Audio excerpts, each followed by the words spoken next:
ജയശ്രീ കേരള കിച്ചന്റെ മറ്റൊരു വീഡിയോയിലേക്ക് ഏവർക്കും സ്വാഗതം. ഇന്ന് നമ്മൾ ഈ സീസണിൽ സുലഭമായി കിട്ടുന്ന വെണ്ടയ്ക്ക ഉപയോഗിച്ച് വെണ്ടയ്ക്ക മെഴുക്കുപുരട്ടി ഉണ്ടാക്കുന്നത് എങ്ങനെയെന്ന് നോക്കാം. ഇതിനായി 1/4 കിലോ ഇളം വെണ്ടയ്ക്കയാണ് എടുത്തിരിക്കുന്നത്. മൂത്ത വെണ്ടയ്ക്ക മെഴുക്കുപുരട്ടിക്ക് യോജിച്ചതല്ല. ഇതോടൊപ്പം ഒരു സവാള ചെറുതായി അരിഞ്ഞത്, 6 ചെറിയുള്ളി ചതച്ചത്, 4-5 അല്ലി വെളുത്തുള്ളി, പിന്നെ കറിവേപ്പില എന്നിവയാണ് വേണ്ടത്. ഒരു ചീഞ്ചട്ടിയിലേക്ക് എണ്ണ ഒഴിച്ച് 1 സ്പൂൺ കടുകും 1/2 സ്പൂൺ ജീരകവും ഇട്ട് പൊട്ടിച്ചെടുക്കണം. മെഴുക്കുപുരട്ടി വെളിച്ചെണ്ണയിൽ ഉണ്ടാക്കുമ്പോഴാണ് നല്ല സ്വാദ് കിട്ടുന്നത്. കടുക് പൊട്ടിക്കഴിയുമ്പോൾ ഇതിലേക്ക് ചെറുതായി അരിഞ്ഞു വെച്ച സവാള ഇട്ട് കൊടുക്കാം. ഇത് ലോ ഫ്ലെയിമിലിട്ട് ഇളക്കി കൊടുക്കണം.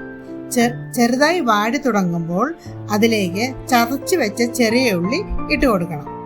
ചെറിയ ഉള്ളിയുടെയും പച്ചമണം മാറി വാടി തുടങ്ങുന്നത് വരെ ഇളക്കി കൊടുക്കണം. ഒരു സീസണിൽ സുലഭമായി കിട്ടുന്ന ഒന്നാണ് വെണ്ടയ്ക്ക. പൊതുവെ വെജിറ്റേറിയൻസിന് വളരെ ഇഷ്ടപ്പെടുന്ന ഒന്നാണ് ഈ വെണ്ടയ്ക്ക മെഴുക്കുപുരട്ടി. സിമ്പിളായിട്ട് പെട്ടെന്ന് ഉണ്ടാക്കിയെടുക്കാവുന്ന ഒന്നാണ് വെണ്ടയ്ക്ക മെഴുക്കുപുരട്ടി. നമ്മുടെ സവാളയും ചെറിയ ഉള്ളിയും ചെറുതായി വാടി വന്നിട്ടുണ്ട്. ഇതിലേക്ക് നമുക്ക് മുറിച്ചു വെച്ച വെണ്ടയ്ക്ക ചേർത്ത് കൊടുക്കാം. ഇത് നന്നായി ഇളക്കി കൊടുക്കണം.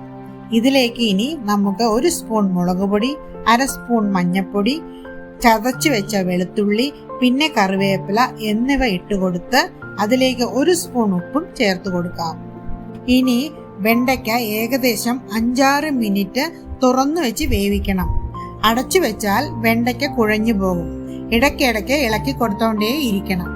ചിലർ ഇതിലേക്ക് കുരുമുളക് പൊടിയും ഗരം മസാലയും മറ്റും ചേർത്ത് കൊടുക്കാറുണ്ട്. ഒരു നോൺ വെജ് ഫ്ലേവർ ആവശ്യമുള്ളവർക്ക് അങ്ങനെയും ചെയ്യാം. പക്ഷേ എൻ്റെ അനുഭവത്തിൽ ഗരം മസാലയും മറ്റും ഇട്ട് കൊടുക്കുമ്പോൾ വെണ്ടയ്ക്ക മെഴുക്കുപുരട്ടിയുടെ ഒരു നാടൻ ഫ്ലേവർ നഷ്ടപ്പെടുകയാണ് ചെയ്യുന്നത്. ഞാൻ മുമ്പ് പറഞ്ഞതുപോലെ വെണ്ടയ്ക്ക മെഴുക്കുപുരട്ടി വെജിറ്റേറിയൻസിന്റെ ഒരു ഇഷ്ടപ്പെട്ട ഐറ്റമാണ്. ചോറും തൈരും വെണ്ടയ്ക്ക മെഴുക്കുപുരട്ടിയും അച്ചാറും ഉണ്ടെങ്കിൽ ഊണ് സുഭിക്ഷമാകും. നെല്ലിക്ക അച്ചാറിന്റെയും നാരങ്ങ അച്ചാറിന്റെയും മാങ്ങ അച്ചാറിന്റെയും റെസിപ്പി ഞാൻ മുൻപ് ചാനലിൽ പോസ്റ്റ് ചെയ്തിട്ടുണ്ട്.